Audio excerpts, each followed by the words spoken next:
জীবন ভর শুধু নেক আমল, বেপরদায় চলে না, জীবন ভর নেক আমল।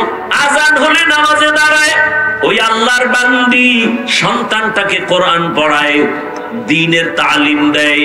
আল্লাহর রাসূল বলতেছেন, জীবনের শেষ ভাগ যখন আসলো, হঠাৎ তার ঘরে একটা বিড়াল ঢুকছিল।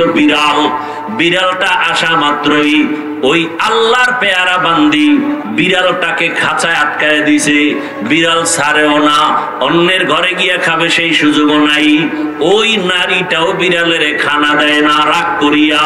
বিড়ালটা না খাইয়া কিছুদিন খাঁচায় আটকানোর পরে হঠাৎ করে বিড়ালটা ক্ষুধার তৃষ্ণায় ধুকে ধুকে মরে গেল।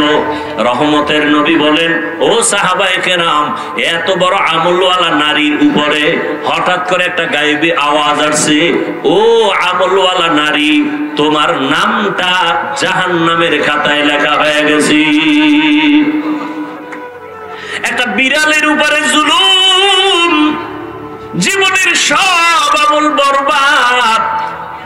কিন্তু আপনি আমি যদি মানুষের সাথে জুলুম করি, শিক্ষক ছাত্রের উপরে জুলুম, ছাত্রের পক্ষ থেকে শিক্ষকের উপরে জুলুম, মা বাবার পক্ষ থেকে সন্তানের উপরে জুলুম, সন্তানের পক্ষ থেকে মা বাবার উপরে জুলুম, আছে না নাই? ছোট হোক আমি তাকে মাফ করে দেব, ছোট আমলে। ঘটনা প্রায় সময় বলি, এক আল্লাহর বান্দি, নারী না পুরুষ, এক আল্লাহর বান্দি মহিলা, জীবনে এমন কোন গুনাহ নাই, করে নাই। গুনাহ করতে করতে এলাকার সব মানুষ তাকে ঘৃণার নজরে দেখে, ওই মহিলা বড় খারাপ, ওর নাম নিও না। সবার কাছে ঘৃণার পাত্রী হয়ে গেল। এমন একজন নারী রাস্তা দিয়া হাইটা যায়, হঠাৎ করে তাকায় দেখে রাস্তার পাশে একটা কুকুর পানির পিপাসায় কান্না করে। মহিলার অন্তরে মায়া লাগছে। জাহান্নামী নারী কুকুরের কান্না দেখা পাগল হয়ে গেল। কোথায় একটু পানি পাই, খুঁজিয়া খুঁজিয়া পানির একটা কূপ পাইল।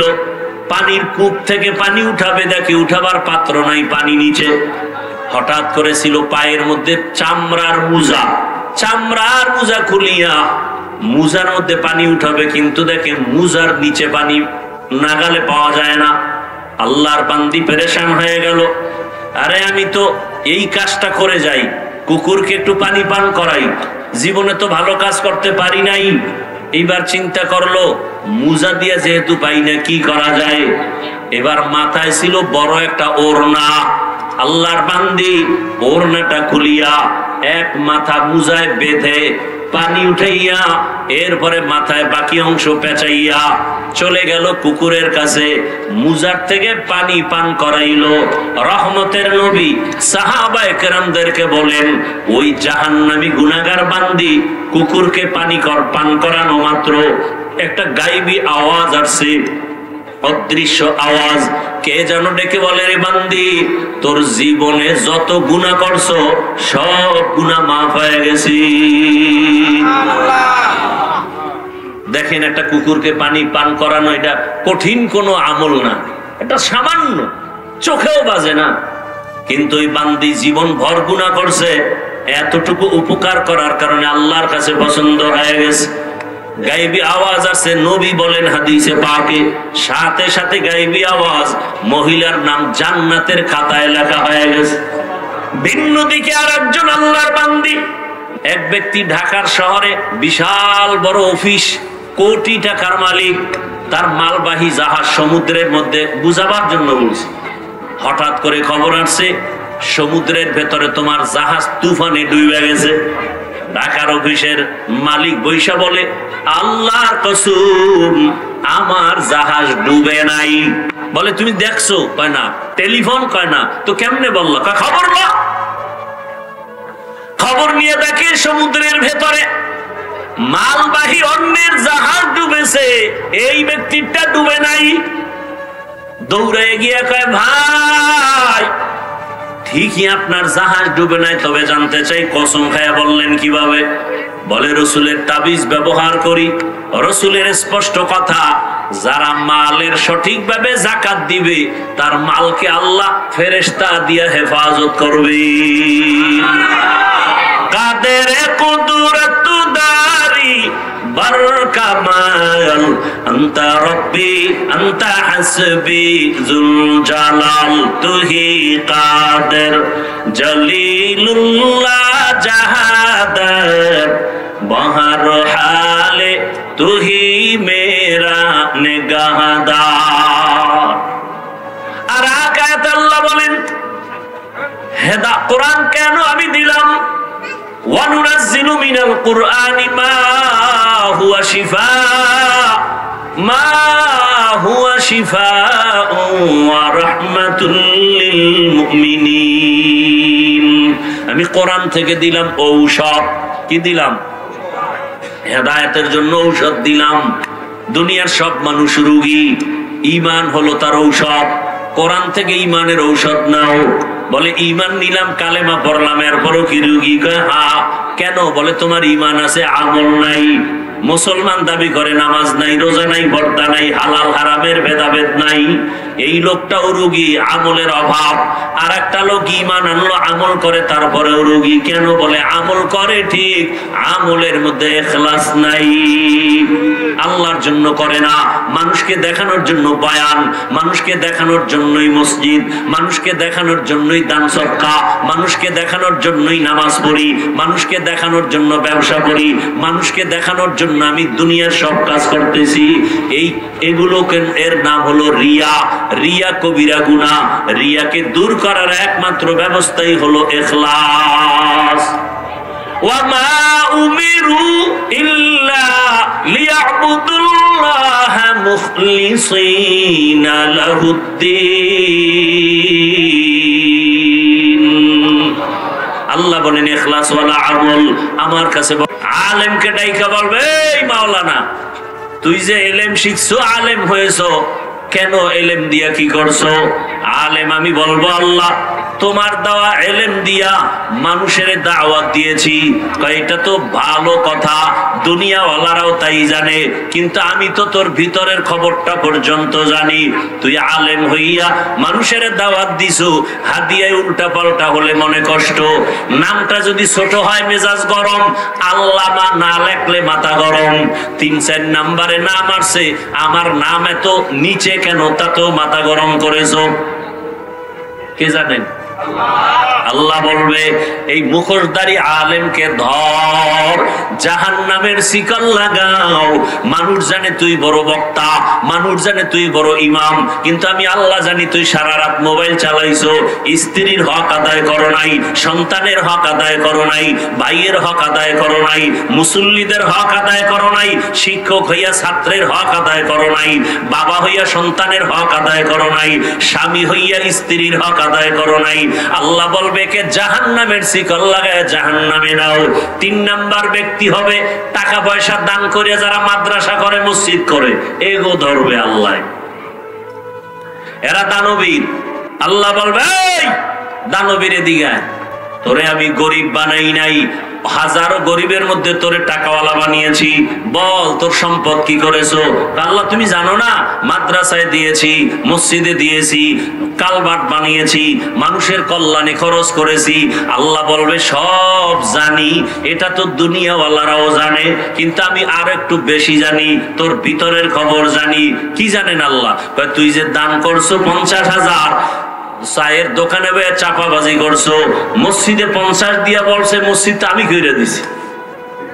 এরকম চাপাবাজ আছে না নাই? মাদ্রাসায় দেয় 50,000, চাপাবাজি করে, মাদ্রাসা তো আমি করছি। এরপরে আবার দান করার আগে বলে আমার এই পোস্টারে প্রধান অতিথি দেওয়া লাগবে, আছে না নাই?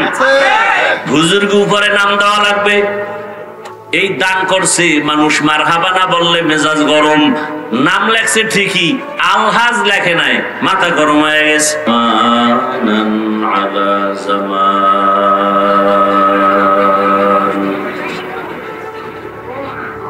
কামা ফাদ্দালা মাকানান আলা মাকান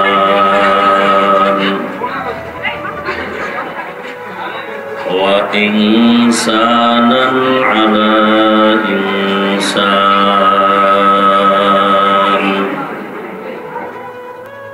ونشهد أن لا إله إلا الله وحده لا شريك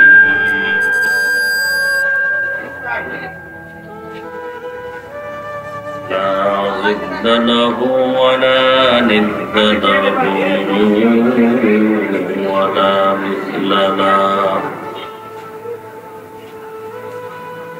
ونشهد أن سيدنا وسندنا وحبيبنا وحبيب ربنا وطبيبنا وطبيب قلوبنا ومولانا محمدا عبده ورسوله اللهم صل على محمد النبي الأمي وعلى آله وسلم تسليما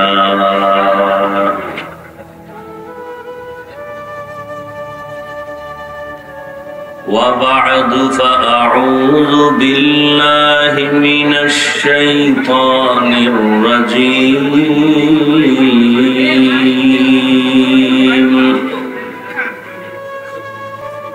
بسم الله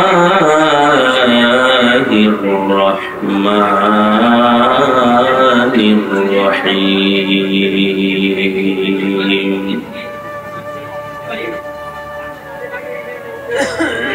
ألف لام ميم ذلك الكتاب لا ريب فيه هدى للمتقين وقال رسول الله صلى الله عليه وآله وسلم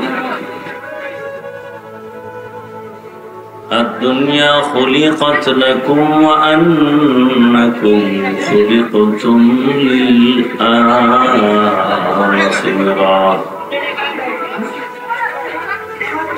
صدق الله مولانا العظيم وصدق رسوله النبي الأمي الكريم ونحن على ذلك من الشاهدين والشاكرين والذاكرين والحمد لله رب العالمين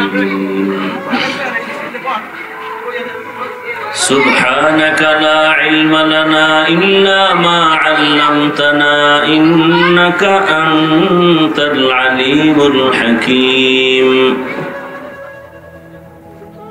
رب اشرح لي صدري ويسر لي أمري واحلل عقدة من لساني واحلل عقدة من لساني يفقه قولي निगाह मुमिन से तो बदल जाती है तकदीर निगाह मुमिन से तो बदल जाती है तकदीर ये बंदा की कुव्वत नहीं कुदरत का इशारा ये बंदा की कुव्वत नहीं कुदरत का इशारा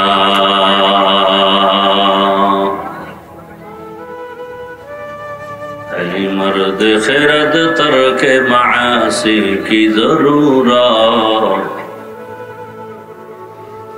ऐ मर्द खिरद तर्क मासी की जरूरत अब सोहबत सालेह की सवा कोई नहीं चारा अब सोहबत सालेह की सवा कोई नहीं चारा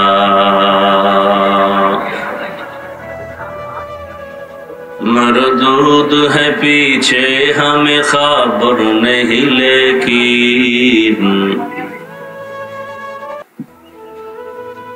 मरदूद है पीछे हमें खबर नहीं, लेकिन एक वक्त में हालात जो अमाल है सारा,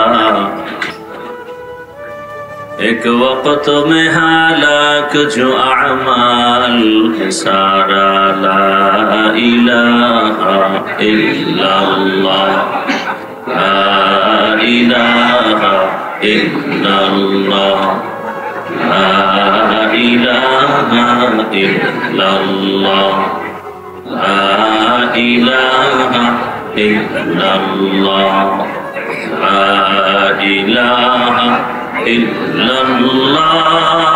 ला इलाहा इल्लल्लाह, ला इलाहा इल्लल्लाह, ला इलाहा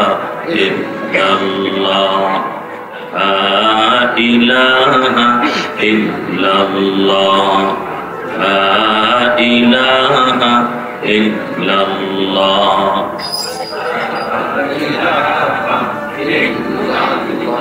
इलाहा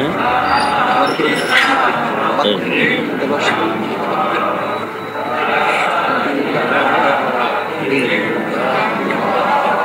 ला इलाहा इल्लल्लाह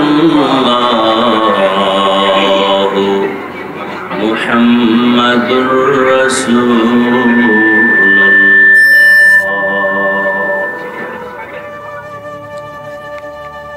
পিছন দিয়ে মাইক দিছো?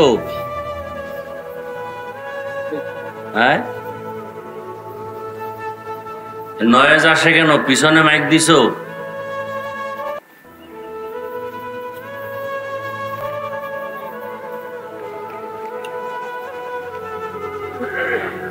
ইকরামুল উম্মাহ ফাউন্ডেশন ও তুষারধারা এলাকাবাসীর উদ্যোগে আয়োজিত ইসলামী মহাসম্মেলন 2 অক্টোবর 2025 মহতি এ মাহফিলে উপস্থিত মোহতারাম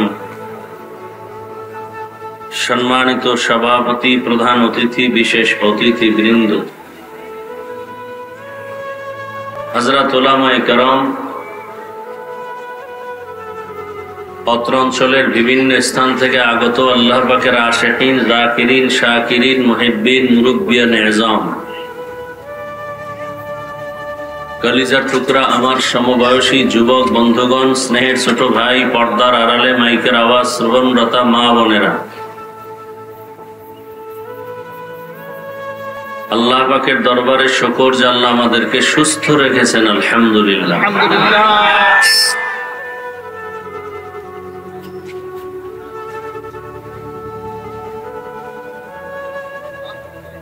জীবনের এক অমূল্য সম্পদের নাম সুস্থতা। আল্লাহ আমাদের সুস্থতাকে দায়েমান কবুল করেন।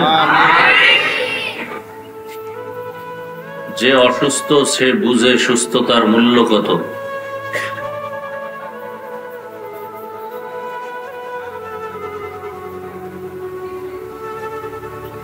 করোনা আসার পর থেকেই এক এলোমেলো অবস্থা গোটা দুনিয়া। মানুষ কেমন যেন আর সোজা হয়ে দাঁড়াতে পারতেছে না। ডেঙ্গু এক রোগ, স্বাভাবিক জ্বরটাকেই মারাত্মক রূপ ধারণ করায় দুনিয়ার থেকে মানুষ চলে যায়।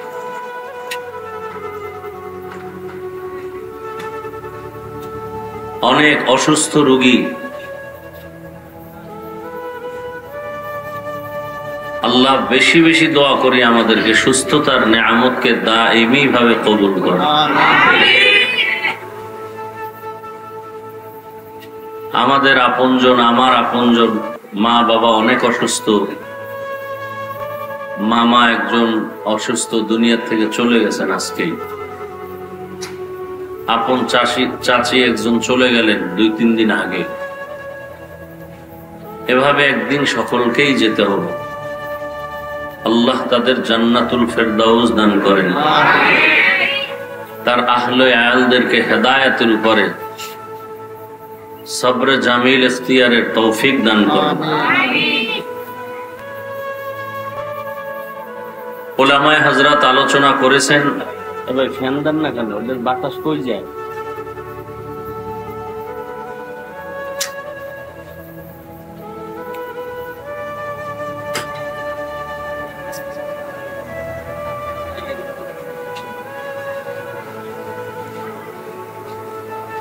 আল্লাহ,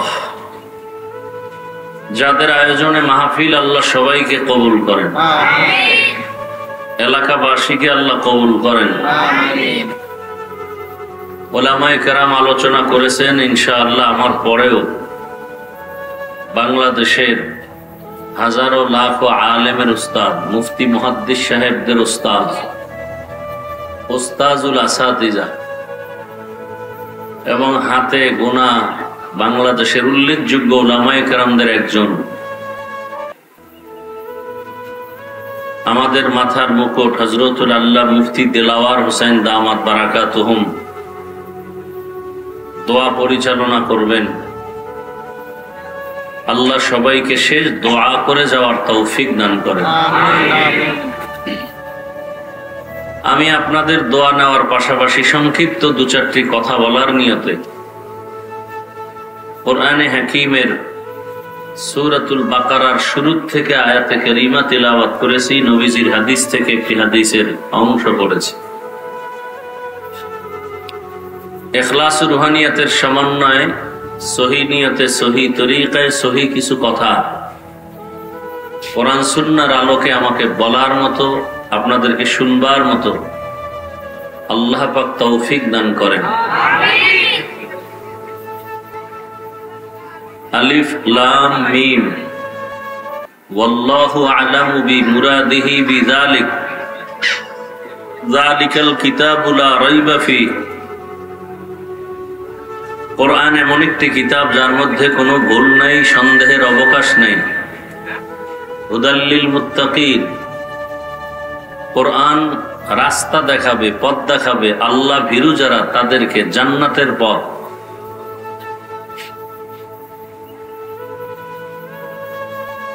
নবীজি বলেন ইত্তাকিল মাহারিম তাকুন আবাদান নাস।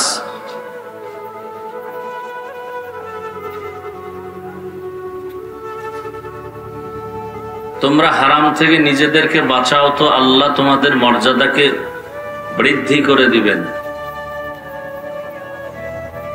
অন্য একটি হাদিস আমি পড়েছি, আল্লাহ রসুল বলেন আর দুনিয়া খুলিকাত লাকুম ওয়া আন্নাকুম খুলিকাতুম লিল আখিরাহ। দুনিয়াটা তোমার আমার গোলামির জন্য আল্লাহ সৃষ্টি করেছেন, আর আমাদেরকে আল্লাহর ইবাদতের জন্য সৃষ্টি করেছেন।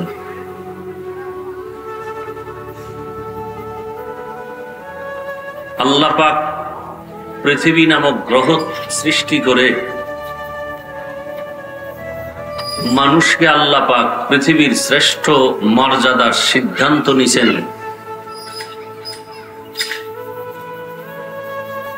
সৃষ্টির শ্রেষ্ঠ মর্যাদা মানুষকে দিয়া আল্লাহ সাথে সাথে দুনিয়াতে আমাদেরকে পাঠান নাই।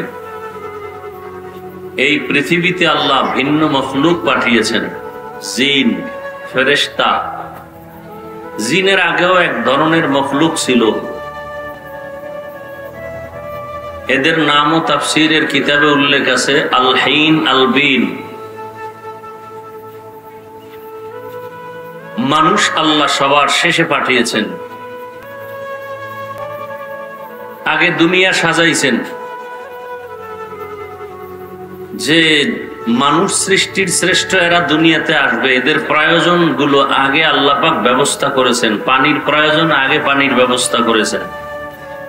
মানুষের রাতের ঘুমের প্রয়োজন রাতের সৃষ্টি আগে করেছেন। জমিনের সৃষ্টি আগে করেছেন। বাতাসের প্রয়োজন আগে সৃষ্টি করেছেন। আলোর প্রয়োজন সূর্য দিয়ে আলোর ব্যবস্থা করেছেন। অর্থাৎ মানুষ মেহমান হয়ে আসবে অল্প সময়ের জন্য, আবার সময় মতো চলে যাবে তার আসল বাড়ি। অতএব এই মানুষ দুনিয়াতে আসার পরে তার মেহমানদারিতে কোনো সমস্যা যেন না হয়, সেই ব্যবস্থা আল্লাহ সব করেছেন। এরপরে আল্লাহ আমাদেরকে পাঠিয়েছেন। অতএব এই দুনিয়া আমাদের থাকার জায়গাই না। হাদিসে পাকে নবী বলেন, কুনফিদ দুনিয়া কাআন্নাকা গরীবুন আও আবিরু সাবিল। দুনিয়াতে তোমরা মুসাফিরের মতো বসবাস করো, চলাফেরা করো।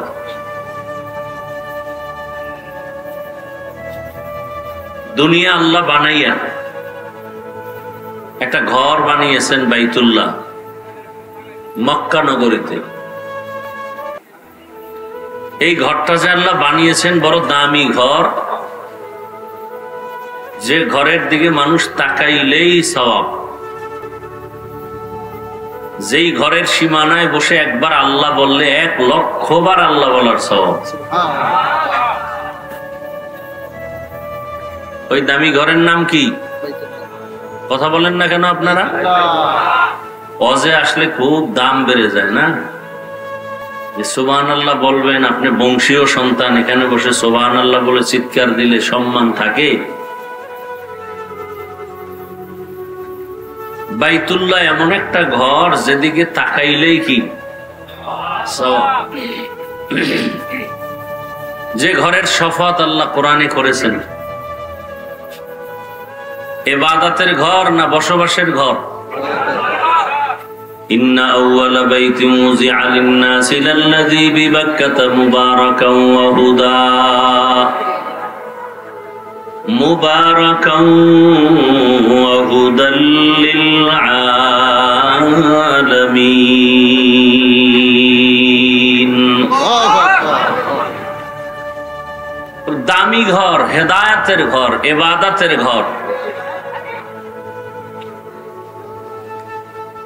এমন সুন্দর ইবাদতের ঘর, বসবাসের ঘর আল্লাহ বানান নাই কেন? মানুষ দুনিয়াতে আল্লাহ বানাবেন বা পাঠাবেন ইবাদতের জন্য। তো দুনিয়া মানুষ করবে ইবাদত, আর এদের বসবাসের জন্য আল্লাহ বানায় রাখছেন স্থায়ী শান্তির ঠিকানা জান্নাত। কি বানায় রাখছেন? জান্নাত। জান্নাতে আমরা যেতে যদি চাই, তাহলে দুনিয়া থেকেই জান্নাতের টিকিট ওকে করে নিতে হবে। ঘরের মধ্যে গিয়া যদি দুপুর বেলা ইলিশ মাছ দিয়ে খানা চান, তাহলে 9টা-10টার মধ্যে বাজারে গিয়া ইলিশ কিনে ঘর ওলিকে পৌঁছায় দিতে হবে। বাজারে গিয়া যা কিনবেন খানার বেলায় দুপুরে তাই আপনি সামনে পাবেন। দুনিয়াতে যা আমল করবেন কবর হাসরে তাই পাবেন। তো আল্লাহ রাব্বুল আলামিন মানুষ সৃষ্টি করার পরে শ্রেষ্ঠ মর্যাদা দিয়েছেন আল্লাহ পাক। মানুষের মতো শ্রেষ্ঠ মর্যাদার কোন প্রাণী আল্লাহ আলাদা বানান নাই। জানা থাকলে বুঝে থাকলে বলেন তো, মানুষের থেকে দামি ফেরেশতারা? বলেন, কথা বলেন। জিনেরা? তাহলে নূরের সৃষ্টি ফেরেশতাও শ্রেষ্ঠ না? আগুনের সৃষ্টি জিনেরাও শ্রেষ্ঠ না? কারা শ্রেষ্ঠ? সিদ্ধান্ত কার? জোরে বলেন। স্থায়ী না অস্থায়ী? স্থায়ী। জানা থাকলে বলেন তো, আল্লাহ পাকের এই স্থায়ী সিদ্ধান্তটার বিরোধিতা করছিল কে? শয়তান বিরোধিতা করছিল। ইবলিস শ্রেষ্ঠত্ব, মানুষ এটা মানে নাই। আল্লাহর সামনে তাহলে মানুষ সৃষ্টির শ্রেষ্ঠ, নূরের সৃষ্টি শ্রেষ্ঠ না, মাটির সৃষ্টি শ্রেষ্ঠ। এটা আল্লাহর স্থায়ী সিদ্ধান্ত। শুধু বিরোধিতা করেছে ইবলিস। মাটির সৃষ্টি ফেরেশতা বা নূরের সৃষ্টি আগুনের সৃষ্টি থেকে শ্রেষ্ঠ এ কথাটা মানে না। বর্তমানেও দুনিয়াতে কিছু মানুষ আছে না নাই? জানি না, এদের সামনে অনেক যুক্তি। ইবলিসও যে আদমকে সৃষ্টির শ্রেষ্ঠ মানে নাই, তারও কি ছিল? যুক্তি ছিল। যুক্তির নাম ইসলাম না, মালিকের কথা বিনা শর্তে মেনে নেওয়ার নাম ইসলাম। যুক্তি দিতে গিয়া তাসলিমা নাসরিন কপালে এমন জুতার বাড়ি লাগছে যে ওর লাশ হয়ে জমিনে আর আসবে কিনা সন্দেহ। যুক্তি এর দিয়ে ইসলাম মাপকাঠি করা যায় না। আল্লাহ পাক এই মানুষের শ্রেষ্ঠত্ব ধরে রাখার জন্য এই বক্সের ভলিউম দাও, রিভাব দাও, বক্সের ভলিউম রিভাব দাও। মানুষের এই সৃষ্টির শ্রেষ্ঠত্ব ধরে রাখার জন্য আল্লাহ সিস্টেম দিছেন দুইটা। কয়টা বলেন? দুইটা। এক সিস্টেম থিওরিক্যাল, আর এক সিস্টেম হলো প্র্যাকটিক্যাল। থিওরিক্যাল সিস্টেমের নাম হলো কিতাবুল্লাহ, আর প্র্যাকটিক্যাল সিস্টেমের নাম রিজালুল্লাহ। বর্তমানে থিওরিক্যাল পদ্ধতি যেটা আছে, সর্বশ্রেষ্ঠ থিওরিক্যাল পদ্ধতি বা সিস্টেম হলো কোরআনুল কারীম,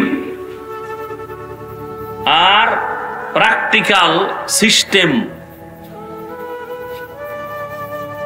মানুষের মধ্যে হলেন রহমাতুল্লিল আলামিন। এই দুই সিস্টেমকে ফলো করে যারা জীবনকে চালাবে তারা দুনিয়ায় বাদশা, আখেরাতেও বাদশা, কোনো পেরেশানি নেই, বিনা হিসাবে জান্নাত পেয়ে যাবে। ভালো করে কথাগুলো খেয়াল করেন, বয়ান তো আপনারা জানেন, আমি কিছু পরামর্শ দিব, এগুলো খেয়াল করেন। যদি কেউ বলে আমি কিতাব মানি, ব্যক্তি মানি না, সে গোমরা, সে ধ্বংস। যদি কেউ বলে আমি ব্যক্তির গোলামি করি, কিতাব মানি না, অথবা কিতাব মানি ব্যক্তি মানি না, দোনো দল ধ্বংসের পথে। আর যারা বলবে না আমি কিতাবও মানি ব্যক্তিও মানি, তারা আহলে হক। এবং এই দুই পদ্ধতি অবলম্বন ছাড়া আল্লাহর কসম একবার, আল্লাহর কসম দুইবার, আল্লাহর কসম তিনবার, আরো পারলে আপনারা কসম খেয়ে নেন, আমি আল্লাহর কাছে আরো কসম করে বলছি, 1000 বার কসম করে বলছি, কথাটা লিখে রাখেন। আল্লাহর কোরআন, রসুলের সুন্নাহ, থিওরিক্যাল আর প্র্যাকটিক্যাল, এই দুই জিনিস না থাকলে ঘরে শান্তি থাকবে না, সমাজে শান্তি থাকবে না, পরিবারে শান্তি থাকবে না, রাষ্ট্রে শান্তি থাকবে না। কিয়ামত পর্যন্ত কেউ শান্তি দিতে পারবে না, শুধু চাপাবাজি করতে পারবে। শান্তির ঠিকানার নাম ইসলাম। শান্তির ঠিকানার নাম কি? ইসলাম ছাড়া কোন তন্ত্র, কোন মন্ত্র, কোন ব্যক্তি, কোন থিওরি এ দুনিয়াতে শান্তি দিতে পারে নাই, পারবেও না। বলেন কেউ দিতে পারছে? আব্রাহাম লিঙ্কনের থিওরি, মাও সেতুনের থিওরি, লেনিনের থিওরি, কালমার্সের থিওরি, প্লেটোর থিওরি, এক কথায় সব থিওরি আর আদর্শ নাপাক। একমাত্র ইসলামের আদর্শ, রসুলের আদর্শ, কোরআন সুন্নাহর আদর্শই হলো পাক।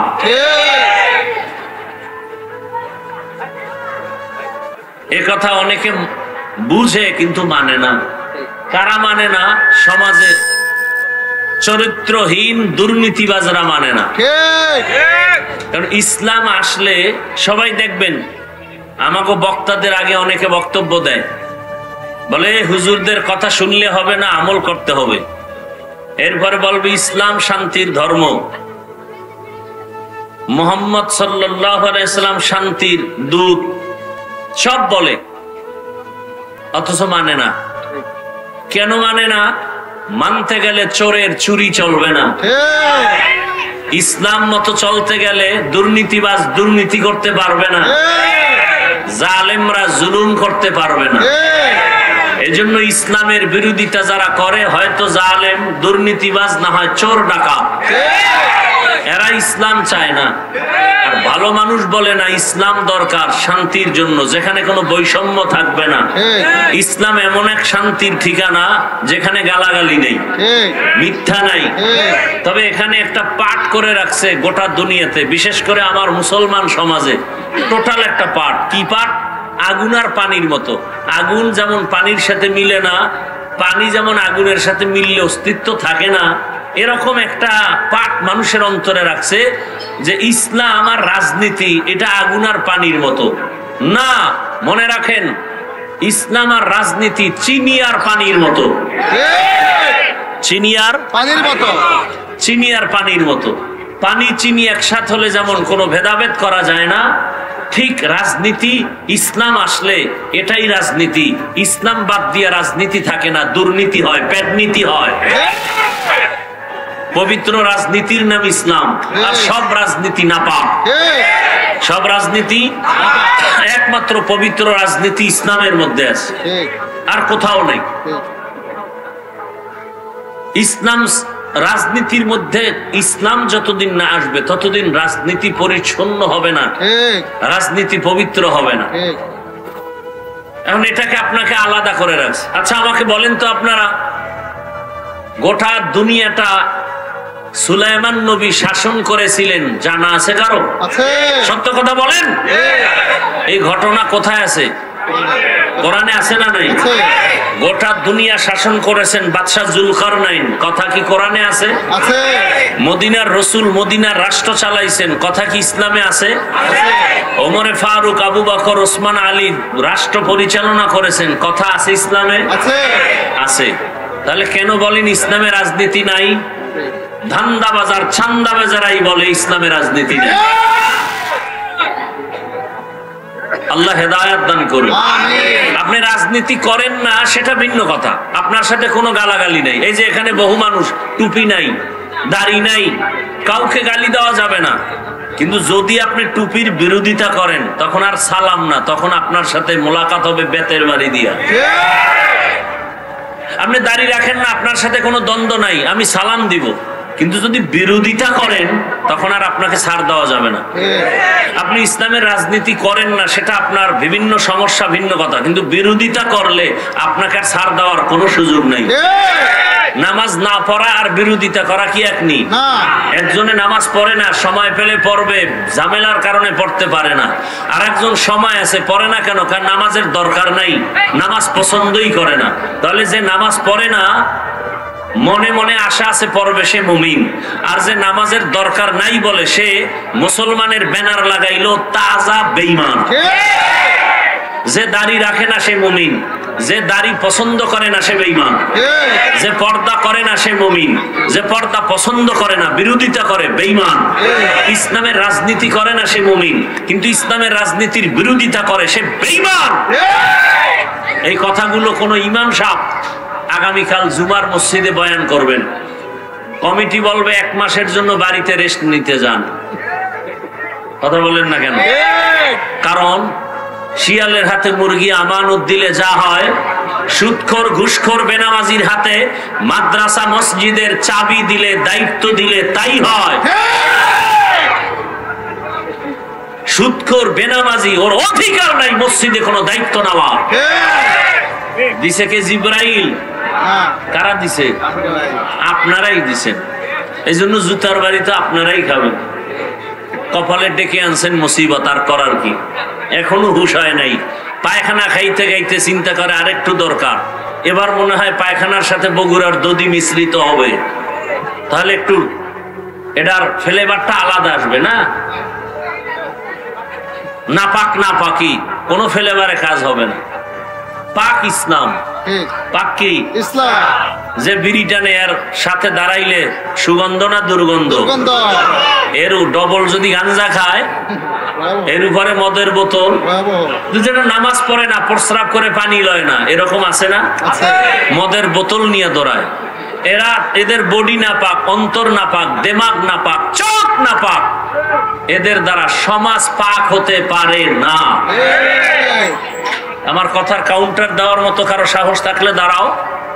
যার দেমাগ না পাক, মেজাজ না পাক, খাবার না পাক, বডি না পাক, পোশাক না পাক, প্রস্রাব করে পানি লয় না, ওর পোশাক না পাক, এই নাপাক মানুষ সমাজের দায়িত্ব নিলে সমাজও নাপাক হয়ে যাবে।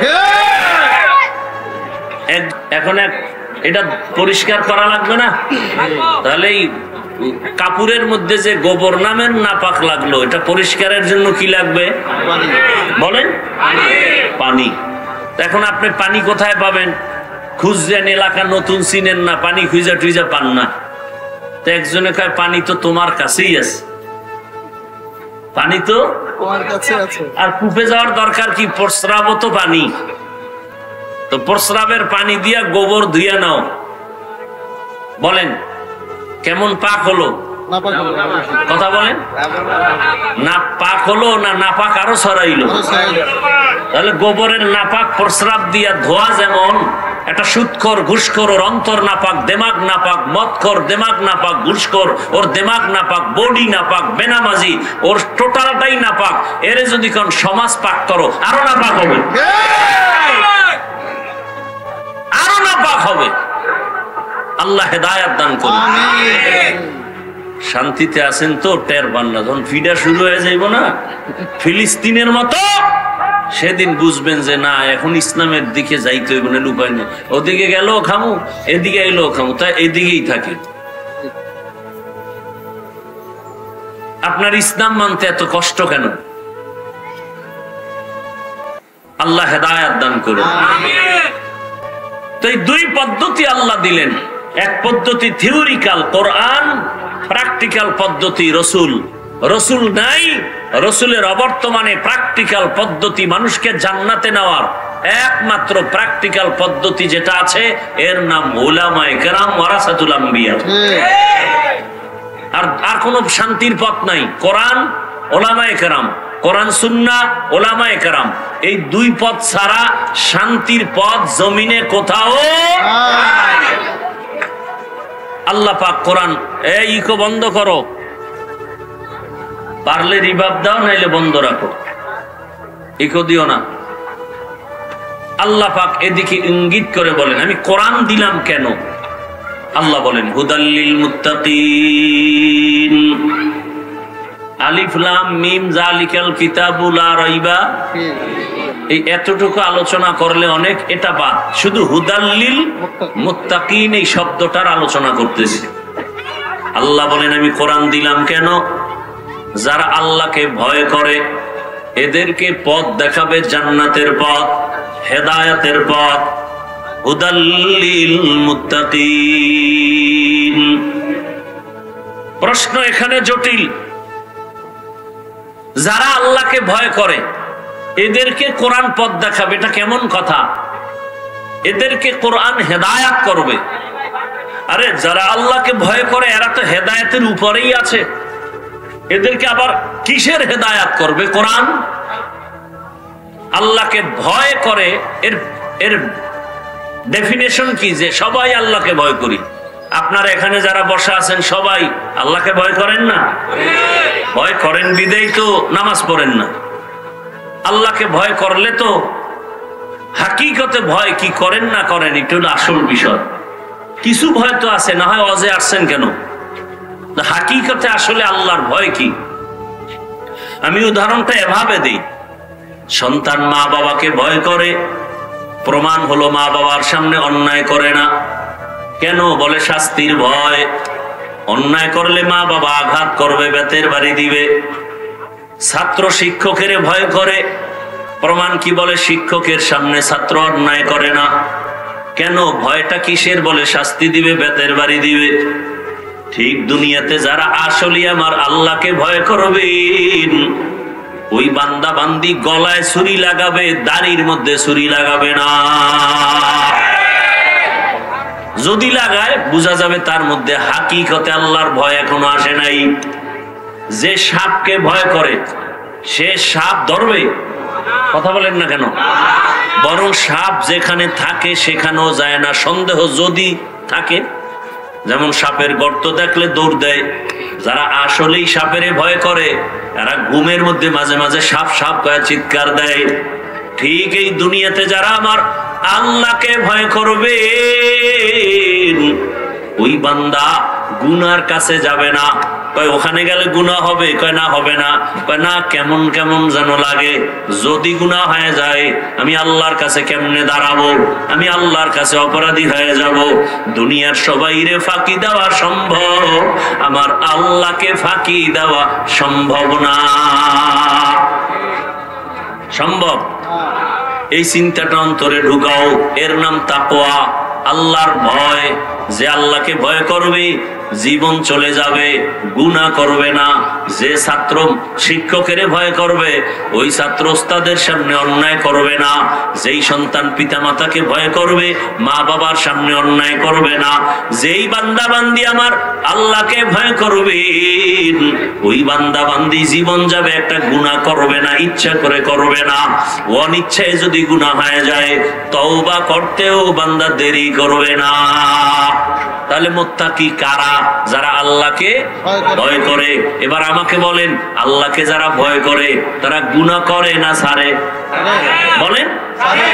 ওয়া আম্মা মান খাফা মাকাম রাব্বিহি ওয়া নাহান নাফসা আনিল হাওয়া ফাইন্নাল জান্নাতা হিয়াল মাওয়া। হর কে দারাত খৌফে হাকদার দিল মাদার জন্নতুল মাওয়া দেহাত উরা মাকাম জুজবা হাকচি জে মখাজ ইনসুজা ফজলে উআ মস্তে দর জুমলা জাহান।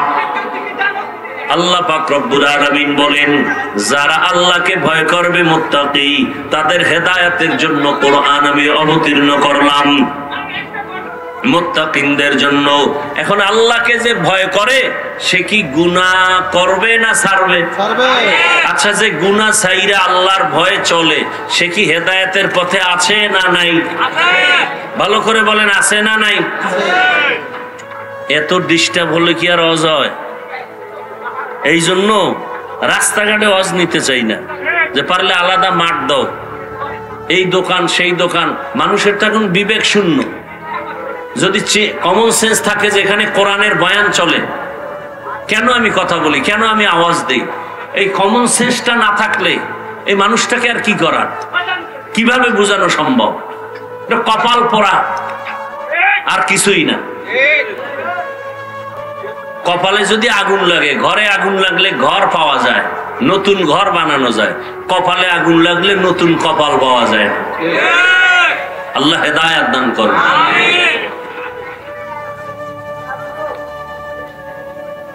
এক মহা মুসিবত। আমরা তো বয়ান করি আল্লাহর মোহাব্বত নিয়ে, একটা লোক দাঁড়াইলো মাথা গরম হয়ে যায়, কারণ ওই নিয়তে করি দেখিনি আল্লাহ একটু রহমতের বৃষ্টি দিয়া কারো দিলের উপরে যদি আসে, একটা দিলের উপরে যদি কলবের উপরে রহমত আসে, কলবের সাথে সবার কলব মালামাল হয়ে যাবে, রহমতে ভরপুর হয়ে যাবে। আমরা তো এই নিয়তে বয়ান করি, হাতে পায়ে ধরে বয়ান করি, বিনয়ী হয়ে বয়ান করি। এই জন্য একটা মানুষ উঠে গেল কষ্ট লাগে, যে পরিবেশ মানুষের অন্তরের বিঘ্নতা শুরু হয়ে যায়। আমরা তো ওই সমস্ত আল্লাহ আলাদের থাপ্পড় খেয়ে এখানে বসছি, যাদের সামনে একটা পান কেউ খাইতে পারতো না। আর আমরা তো বসে বসে বাদাম চাবাই, চানাচুর চাবাই, বক্তাও পান চাবাইতেছি, বয়ান করতেছি, শ্রোতারাও খাইতেছে, চা পান করতেছে, বয়ান শুনতেছে, কেউ হাঁটতেছে, কেউ চলতেছে। এভাবে বয়ান হয় না।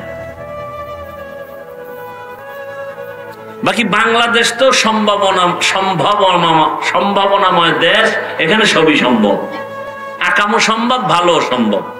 এটা এমন এক সম্ভাবনাময় দেশ যে মেয়েকে নিয়ে বাবা হোটেলে থাকে, আর বাবায় বলে তুই আমার আজকে মেয়ে না, তুই আমার কাছে স্ত্রীর সমতুল্য। সোনার বাংলার খবর। এজন্য বলি এটা সম্ভাবনাময় দেশ, সবই সম্ভব, আকামও সম্ভব। মাকে সন্তান হত্যা করে, সন্তান মাকে হত্যা করে, স্ত্রীকে স্বামী হত্যা করে, স্বামী স্ত্রীকে হত্যা করে।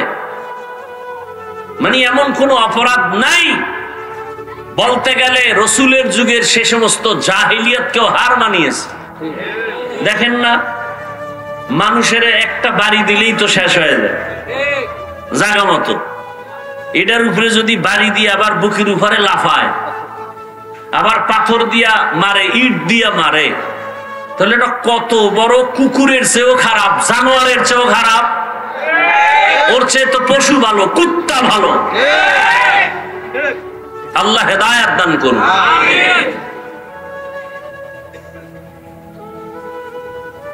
বড় আজীব।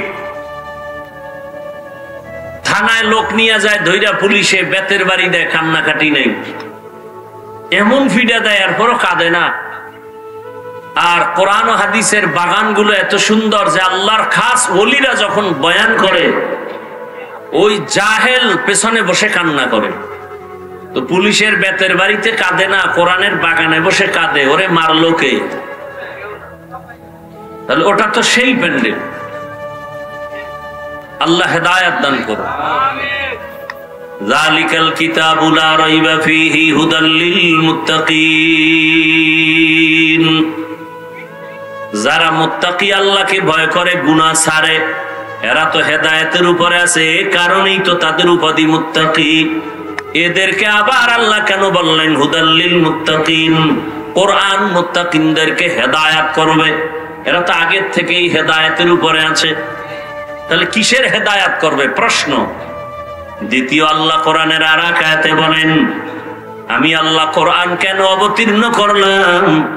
শাহরু রমাদানাল্লাযী উনজিলা ফীহিল কুরআন হুদাল লিন-নাস ওয়া বাইয়িনাতিম মিনাল হুদা ওয়াল ফুরকান। রমজানে কোরআন অবতীর্ণ করেছি দুনিয়ার সব মানুষের হেদায়েতের জন্য। দেখছেন, এখানেও আল্লাহ বলেন আমি কোরআন অবতীর্ণ করলাম দুনিয়ার সমস্ত মানুষের হেদায়েতের জন্য। প্রশ্ন এখানেও জটিল, দুনিয়ার সব মানুষ কি হেদায়েত পেয়েছে? কথা বলেন না। আরে দুনিয়ার সব মানুষ বাদ দেন, এই প্যান্ডেলে আমরা যারা বসে আছি আমরাও তো পূর্ণ হেদায়েত পাই নাই, পাইছেন? এখানে এমন মানুষ বসে আছেন আজকে ফজরের নামাজ পড়েন নাই, জোহর পড়েন নাই, আসর পড়েন নাই, মাগরিব পড়েন নাই। এখানে এশার নামাজ হয়েছে একটু আগে, কত আশেকে রসুল ঘুরছে আর বিড়ি টানছে, নামাজ পড়ে নাই, বয়ানে এসে বসে গেছে। নামাজে বয়ানের পরে আবার রাস্তায় গিয়ে বিড়ি টানবে, এরপরে বাসায় ঢুকলে নতুন ডিউটি মোবাইল, সারাটা রাত মোবাইলে জেনা করবে, জেনা, হাতের জেনা, চোখের জেনা, অন্তরের জেনা, জবানের জেনা করে করে রাত কাটায় দিবে। কখন 2টা বাজে খবর নাই, রাত কখন 3টা বাজে খবর নাই, ফজরের আজান হয়ে যায়, আজানের আগ মুহূর্তে এমন ঘুমের চাপ, মোবাইলটা পড়ে থাকে, সে ঘুমায় যায়, 10টা 11টা 12টা পর্যন্ত ঘুমায়। সারা রাত বান্দা জেনা করে করে কাটাইলো মোবাইলে, বুঝা গেল হেদায়েত পেয়েছে? বলেন না। আল্লাহ বলেন আমি কোরআন রমজানে দিলাম সারা দুনিয়ার মানুষের হেদায়েতের জন্য। কিন্তু প্রশ্ন, হে মালিক, সারা দুনিয়ার মানুষ দরকার নাই, তুষার দ্বারার মানুষ কেন পূর্ণ হেদায়েতে নাই? অনেকে ভাবে আমি হাফিজুর রহমান, আমি মজার বয়ান করি, আমার মতো হেদায়েতওয়ালা কেউ নাই। আমি কেন্দ্রীয় মসজিদের খতিব, আমার মতো ভালো মানুষ কেউ নাই। আল্লাহ কয় রে হাফিজুর রহমান, দুনিয়ার সবাই জানে তুই ভালো মানুষ, আমি আল্লাহ জানি তুই সারা রাত মোবাইলে গুনাহ করো। কথা বলেন না কেন? ও ইমাম সাহেব, মুসল্লিরা জানে আপনি ভালো ইমাম, তেলাওয়াত মজার, আল্লাহ কয় আমি জানি তুই সারা রাত মোবাইলে চোখের গুনাহ করো, হাতের গুনাহ করো, জবানের গুনাহ করো, অন্তরের গুনাহ করো। এই কারণেই আল্লাহ পাক বলেন রসুলের মাধ্যমে, রসুল বলেন হাদিসে পাকে, আবু হুরায়রা রাদিয়াল্লাহু আনহু থেকে হাদিস বর্ণিত, কিয়ামতের দিন সর্বপ্রথম 3 জন ব্যক্তি জাহান্নামে যাবে। কয়জন? 3 জন। সবার আগে 3 জন জাহান্নামে যাবে, সবার আগে। কেমন 3 জন? যেই 3 জনের ব্যাপারে দুনিয়ার বিবেকবানেরা বলে এরা বিনা হিসাবে জান্নাতি, যাগো বিবেক আছে এরা বলবে এই 3 জন এরা তো বিনা হিসাবে জান্নাতি। রাসূল বলেন এরা সবার আগে জাহান্নামে যাবে।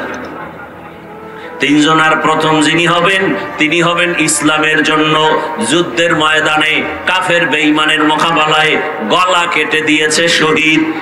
আল্লাহ পাক একে ডাকবেন, এই শহীদ, শহীদ শাহাদাত বরণ করছো, জামা কাপড়ে রক্ত লাগানো, কারণটা কি? বলে তোমার দিনকে উঁচু করার জন্য। আল্লাহ বলবে না, আমি দুনিয়ার সবাই জানে দিনের পতাকা উঁচু করার জন্য তুই যুদ্ধ করেছো, আমি আল্লাহ তোর ভিতরেরটা জানি। তুই যুদ্ধ করেছো, তুই বীর বাহাদুরের উপাধি পাওয়ার জন্য, এটা দুনিয়ায় পেয়েছো, আমার কাছে কিছু নাই। আল্লাহ রাগ করিয়া বলবে, জাহান্নামের ফেরেশতারা এই নাফরমানের ধর, জাহান্নামের শিকল লাগাইয়া সবার আগে একে জাহান্নামে ঢুকায়া দাও। 2 নম্বরে ডাকবে আমার মতো মাওলানা। সহিহ হাদিস আবু হুরায়রা থেকে বর্ণিত, আলেমকে ডাইকা বলবে, এই মাওলানা, তুই যে এলেম শিখছো, আলেম হয়েছো, কেন এলেম দিয়া কি করছো? আলেম আমি বলবো, আল্লাহ তোমার দেওয়া এলেম দিয়া মানুষের দাওয়াত দিয়েছি। এটা তো ভালো কথা, দুনিয়াওয়ালারাও তাই জানে, কিন্তু আমি তো তোর ভিতরের খবরটা পর্যন্ত জানি। তুই আলেম হইয়া মানুষের দাওয়াত দিছু, হাদিয়ায় উল্টা পাল্টা হলে মনে কষ্ট, নামটা যদি ছোট হয় মেজাজ গরম, আল্লামা না লেখলে মাথা গরম। 3-4 নম্বরে নাম আসছে, আমার নাম এত নিচে কেন, তাতেও মাথা গরম করেছো। কে জানেন? আল্লাহ বলবে, এই মুখোশধারী আলেমকে ধর, জাহান্নামের শিকল লাগাও। মানুষ জানে তুই বড় বক্তা, মানুষ জানে তুই বড় ইমাম, কিন্তু আমি আল্লাহ জানি তুই সারা রাত মোবাইল চালাইছো, স্ত্রীর হক আদায় করো নাই, সন্তানের হক আদায় করো নাই, ভাইয়ের হক আদায় করো নাই, মুসল্লিদের হক আদায় করো নাই, শিক্ষক হইয়া ছাত্রের হক আদায় করো নাই, বাবা হইয়া সন্তানের হক আদায় করো নাই, স্বামী হইয়া স্ত্রীর হক আদায় করো নাই। আল্লাহ বলবে, কে জাহান্নামের শিকল লাগায় জাহান্নামে নাও।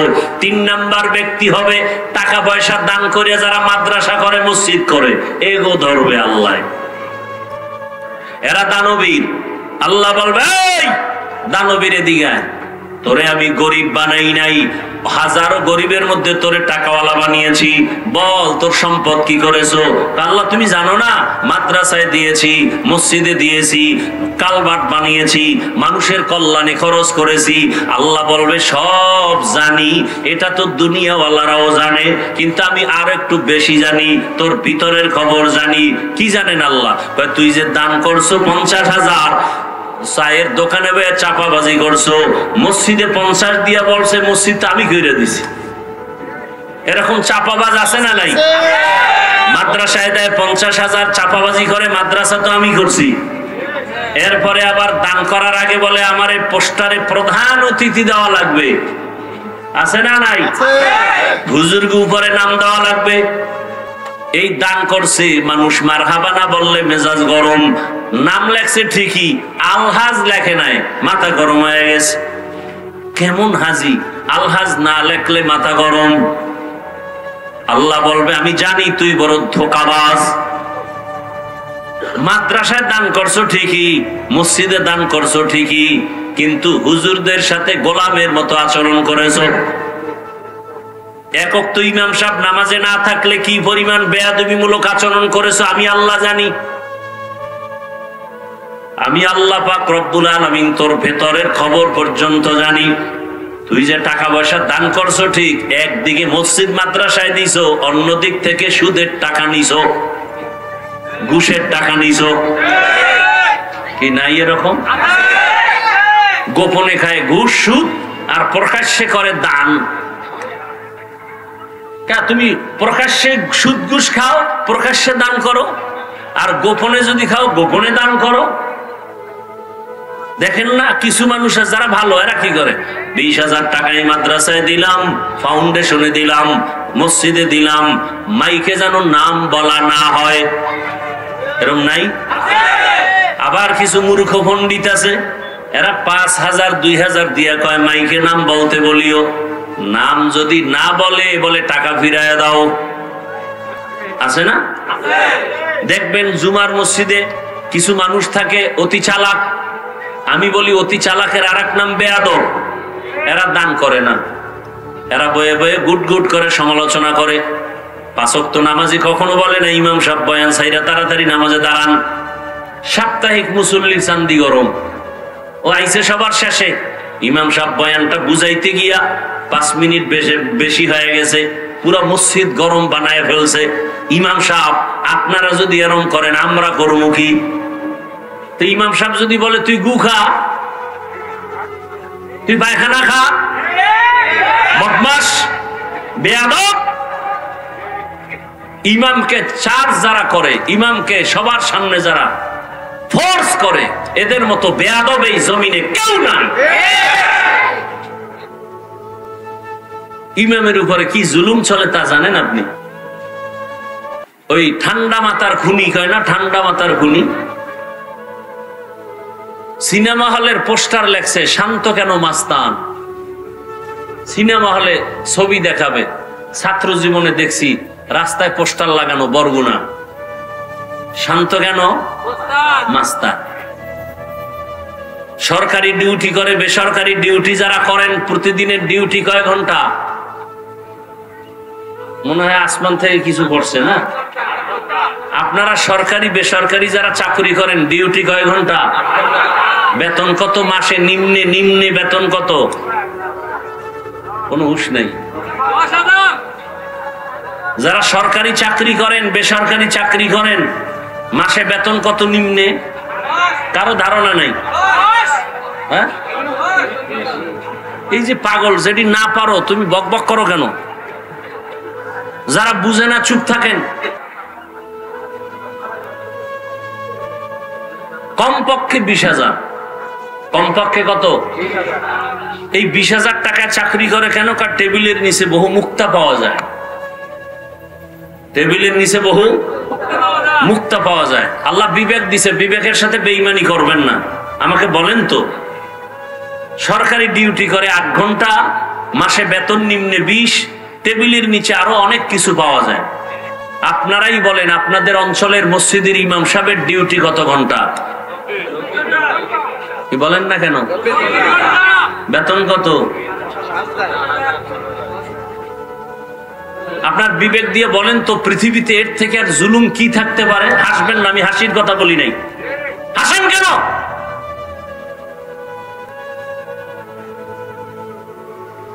আল্লাহ বিবেক দিছে, একটু হিসাব করেন তো, পৃথিবীতে এর থেকে জুলুম আর কি হতে পারে? কিন্তু কোনদিন কোন ইমাম কি প্রতিবাদ করেছে? জুমায় বলছে বেতনের স্কেল বাড়ানো হয়, আসর থেকে সূরা উল্টা দিকে যাবে। বরং ইমাম সাহেবরা কলিজা দিয়ে দোয়া করে, মোনাজাতটা দিলেই বলে আল্লাহ এলাকায় শান্তি দান করেন, কবরওয়ালাদের জান্নাত দান করেন, অসুস্থ রোগীদের সুস্থ বানায় দেন। আয় আল্লাহ মেহেরবানি করে এলাকার ব্যবসায়ীদের ব্যবসায় বরকত দেন, চাকরিজীবীদের চাকরিতে বরকত দান করেন। এরপরেও যারা হুজুর দেখতে পারে না, ওরা আসলে মা বাবার ভালো সন্তান না।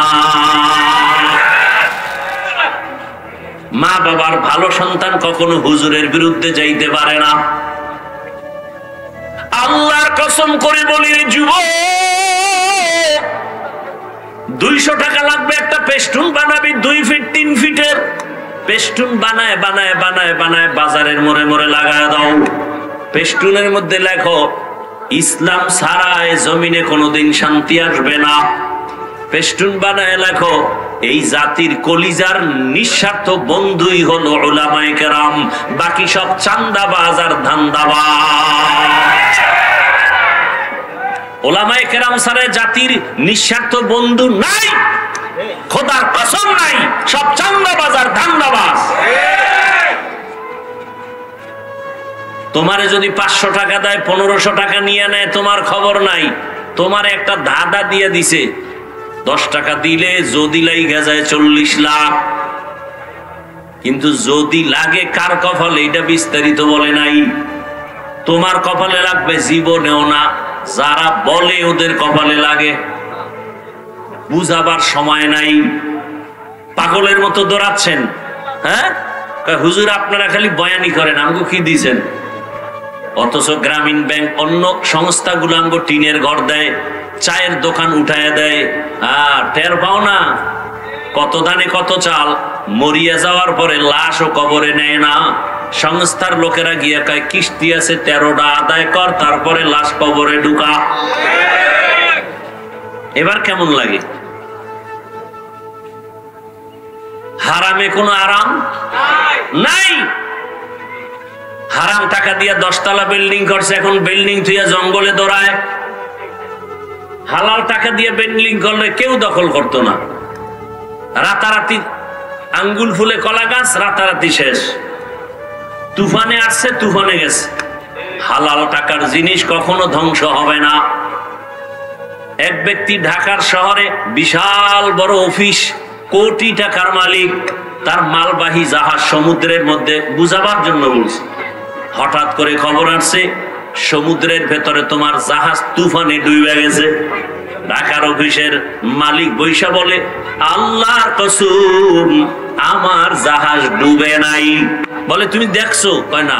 টেলিফোন? কয় না। তো কেমনে বললো? খবর না। খবর নিয়ে দেখে সমুদ্রের ভেতরে মালবাহী অন্যের জাহাজ ডুবেছে, এই ব্যক্তিটা ডুবে নাই। দৌড়ে গিয়ে কয়, ভাই ঠিকই আপনার জাহাজ ডুবে নাই, তবে জানতে চাই কসম খায়া বললেন কিভাবে? বলে রসুলের তাবিজ ব্যবহার করি। রসুলের স্পষ্ট কথা, যারা মালের সঠিকভাবে যাকাত দিবে তার মালকে আল্লাহ ফেরেশতা দিয়ে হেফাজত করবে। কাদের কুদরত দারি বরকামাল আনতা রব্বি আনতা হাসবি যুল জালাল তুহি কাদের জলিলুল্লাহ জাহাদার বহর হালে তুহি মেরা নিগাহদার। আর আয়াত আল্লাহ বলেন, হেদা কোরআন কেন আমি দিলাম? ওয়ানুনাজ্জিলু মিনাল কুরআনি মা হুয়া শিফাউ ওয়া রাহমাতুল লিল মুমিনিন। আমি কোরআন থেকে দিলাম ঔষধ। কি দিলাম? হেদায়েতের জন্য ঔষধ দিলাম। দুনিয়ার সব মানুষ রোগী, ঈমান হলো তার ঔষধ। কোরআন থেকে ঈমানের ঔষধ নাও। বলে ঈমান নিলাম, কালেমা পড়লাম, এরপরও কি রোগী? কয় হ্যাঁ। কেন? বলে তোমার ঈমান আছে, আমল নাই। মুসলমান দাবি করে, নামাজ নাই, রোজা নাই, পর্দা নাই, হালাল হারামের ভেদাভেদ নাই। এই লোকটাও রোগী, আমলের অভাব। আর একটা লোক ঈমান আনলো, আমল করে, তারপরেও রোগী। কেন? বলে আমল করে ঠিক, আমলের মধ্যে ইখলাস নাই, আল্লাহর জন্য করে না। মানুষকে দেখানোর জন্য বয়ান, মানুষকে দেখানোর জন্যই মসজিদ, মানুষকে দেখানোর জন্যই দান সদকা, মানুষকে দেখানোর জন্যই নামাজ পড়ি, মানুষকে দেখানোর জন্য ব্যবসা করি, মানুষকে দেখানোর জন্য আমি দুনিয়ার সব কাজ করতেছি। এগুলোকে এর নাম হলো রিয়া। রিয়া কবিরা গুনাহ। রিয়াকে দূর করার একমাত্র ব্যবস্থাই হলো ইখলাস। ওয়ামা উমিরু ইল্লা লিয়াবুদুল্লাহা মুখলিসিনা লাহুদ্দিন। আল্লাহ বলেন ইখলাস ওয়ালা আমল। আমার কাছে ছোট হোক আমি তাকে মাফ করে দেব ছোট আমলে। ঘটনা প্রায় সময় বলি, এক আল্লাহর বান্দি, নারী না পুরুষ? এক আল্লাহর বান্দি মহিলা, জীবনে এমন কোন গুনাহ নাই, করে নাই। গুনাহ করতে করতে এলাকার সব মানুষ তাকে ঘৃণার নজরে দেখে। ওই মহিলা বড় খারাপ, ওর নাম নিও না। সবার কাছে ঘৃণার পাত্রী হয়ে গেল। এমন একজন নারী রাস্তা দিয়া হাইটা যায়, হঠাৎ করে তাকায় দেখে রাস্তার পাশে একটা কুকুর পানির পিপাসায় কান্না করে। মহিলার অন্তরে মায়া লাগছে। জাহান্নামী নারী কুকুরের কান্না দেখে পাগল হয়ে গেল। কোথায় একটু পানি পাই? খুঁজিয়া খুঁজিয়া পানির একটা কূপ পাইল। পানির কূপ থেকে পানি উঠাবে, দেখে উঠাবার পাত্র নাই, পানি নিচে। হঠাৎ করে ছিল পায়ের মধ্যে চামড়ার মোজা। চামড়ার মোজা খুলিয়া মোজার মধ্যে পানি উঠাবে, কিন্তু দেখে মোজার নিচে পানি নাগালে পাওয়া যায় না। আল্লাহর বান্দি পেরেশান হয়ে গেল। আরে আমি তো এই কাজটা করে যাই, কুকুরকে একটু পানি পান করাই, জীবনে তো ভালো কাজ করতে পারি নাই। এইবার চিন্তা করলো মোজা দিয়া যেহেতু পাই না, কি করা যায়? এবার মাথায় ছিল বড় একটা ওড়না। আল্লাহর বান্দি ওড়নাটা খুলিয়া এক মাথা মোজায় বেঁধে পানি উঠাইয়া এরপরে মাথায় বাকি অংশ পেঁচাইয়া চলে গেল কুকুরের কাছে, মুজার থেকে পানি পান করাইলো। রহমতের নবী সাহাবায়ে কেরামদেরকে বলেন, ওই জাহান্নামী গুনাহগার বান্দি কুকুরকে পান করানো মাত্র একটা গায়েবী আওয়াজ আসছে, অদৃশ্য আওয়াজ। কে যেন ডেকে বলে, রে বান্দি, তোর জীবনে যত গুনাহ করছো সব গুনাহ মাফ হয়ে গেছে। দেখেন, একটা কুকুরকে পানি পান করানো এটা কঠিন কোনো আমল না, এটা সামান্য, চোখেও বাজে না। কিন্তু ওই বান্দি জীবন ভর গুনাহ করছে, এতটুকু উপকার করার কারণে আল্লাহর কাছে পছন্দ হয়ে গেছে। গায়েবী আওয়াজ আছে, নবী বলেন হাদিসে পাকে, সাথে সাথে গায়েবী আওয়াজ, মহিলার নাম জান্নাতের খাতায় লেখা হয়ে গেছে।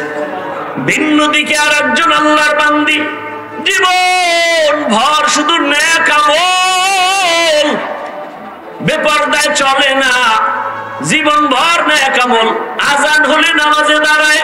ওই আল্লাহর বান্দি সন্তানটাকে কোরআন পড়ায়, দ্বীনের তালিম দেয়। আল্লাহর রাসূল বলতেছেন, জীবনের শেষ ভাগ যখন আসলো, হঠাৎ তার ঘরে একটা বিড়াল ঢুকছিল। বিড়ালটা আসা মাত্রই ওই আল্লাহর পেয়ারা বান্দি বিড়ালটাকে খাঁচায় আটকায় দিছে। বিড়াল ছাড়েও না, অন্যের ঘরে গিয়ে খাবে সেই সুযোগও নাই। ওই নারীটাও বিড়ালের খানা দেয় না, রাগ করিয়া বিড়ালটা না খাইয়া কিছুদিন খাঁচায় আটকানোর পরে হঠাৎ করে বিড়ালটা ক্ষুধার তৃষ্ণায় ধুকে ধুকে মরে গেল। রহমতের নবী বলেন, ও সাহাবায়ে কেরাম, এত বড় আমলওয়ালা নারীর উপরে হঠাৎ করে একটা গায়েবী আওয়াজ আসছে, ও আমলওয়ালা নারী, তোমার নামটা জাহান্নামের খাতায় লেখা হয়ে গেছে। একটা বিড়ালের উপরে জুলুম, জীবনের সব আমল বরবাদ। কিন্তু আপনি আমি যদি মানুষের সাথে জুলুম করি, শিক্ষক ছাত্রের উপরে জুলুম, ছাত্রের পক্ষ থেকে শিক্ষকের উপরে জুলুম, মা বাবার পক্ষ থেকে সন্তানের উপরে জুলুম, সন্তানের পক্ষ থেকে মা বাবার উপরে জুলুম, আছে না নাই?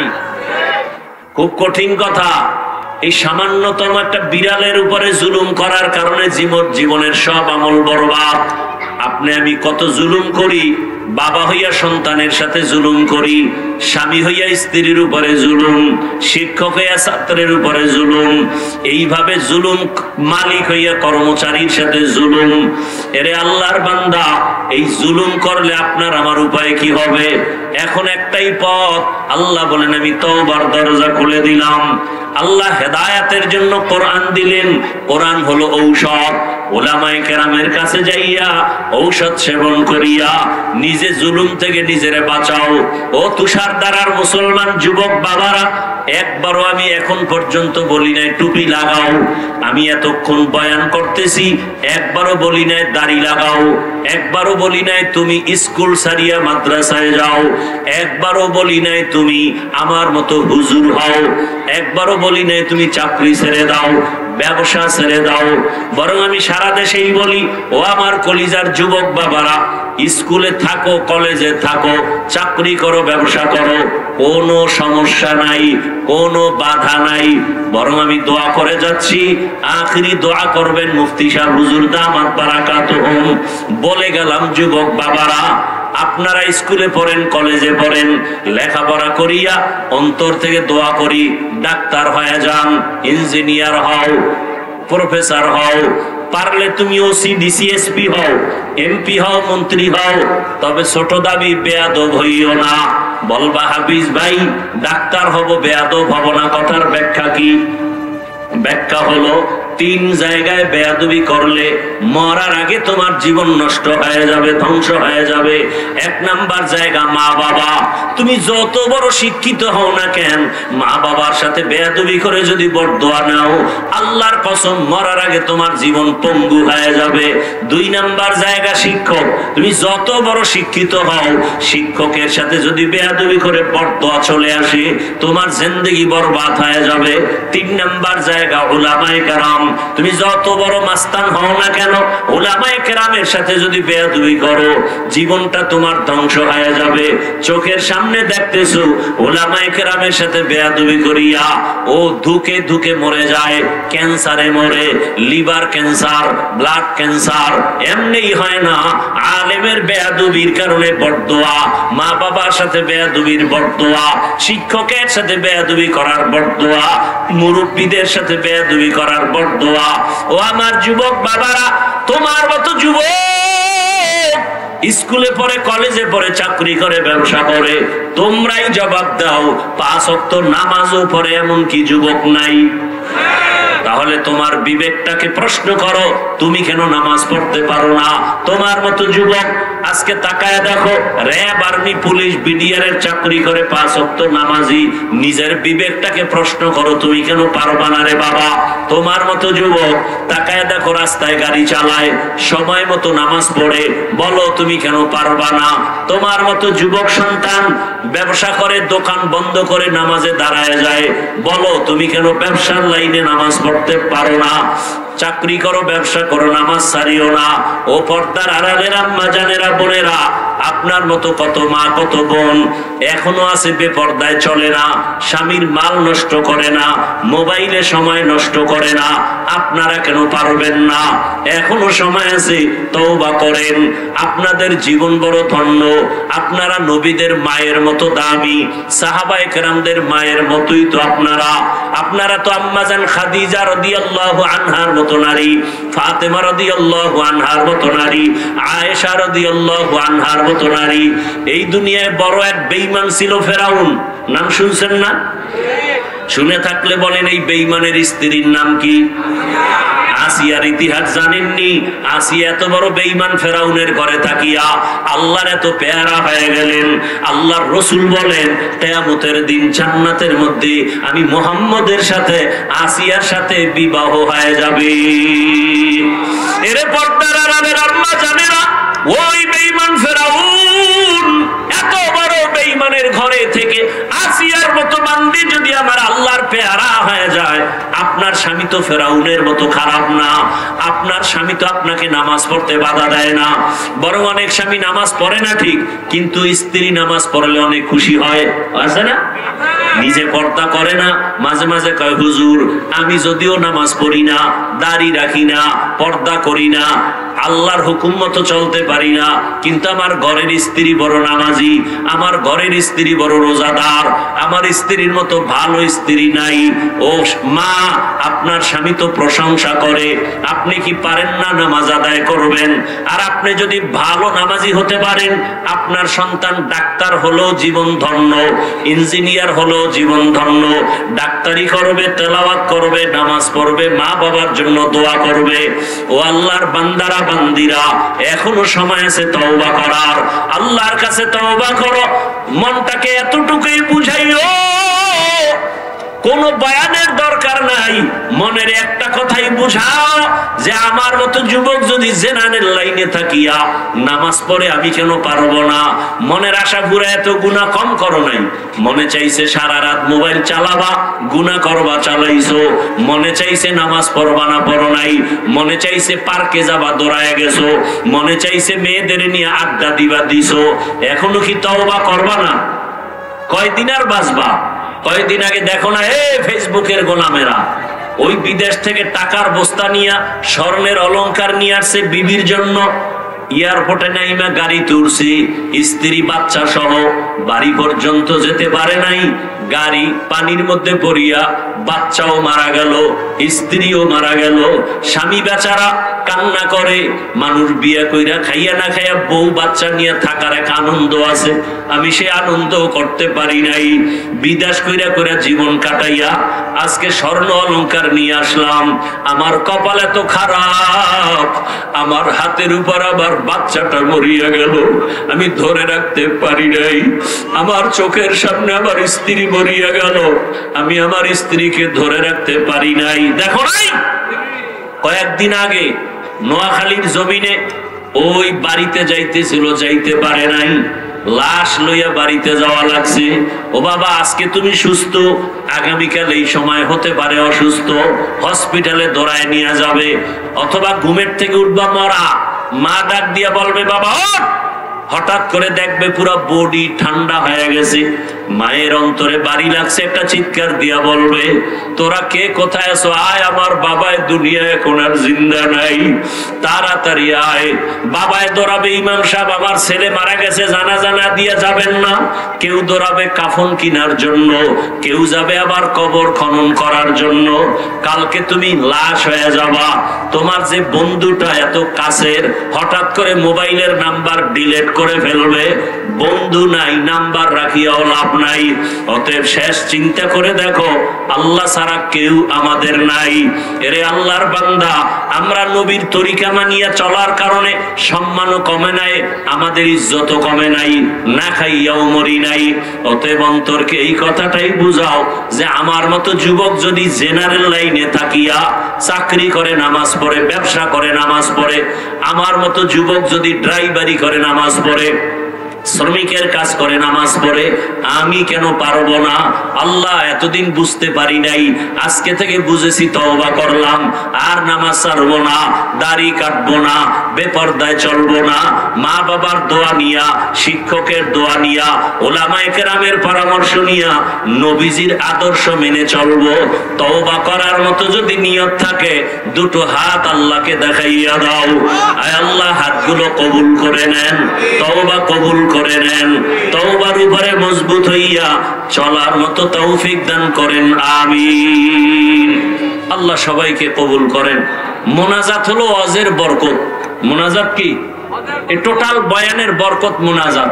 আমাদের হযরত মুফতি দেলাওয়ার হোসেন দামাত বারাকাতুহুম, মুসাল্লাম বুজুর্গ, আমাদের মাথার মুকুট, মুখতাসার আলোচনা করবেন, দোয়া করবেন, মোনাজাত না দিয়া যাবেন না, তাহলে সব শেষ হয়ে গেল। আল্লাহ সবাইকে তৌফিক দান করেন। সুবহানাল্লাহি ওয়া বিহামদিহি, সুবহানাকাল্লাহুম্মা বিহামদিকা, আশহাদু আল্লা ইলাহা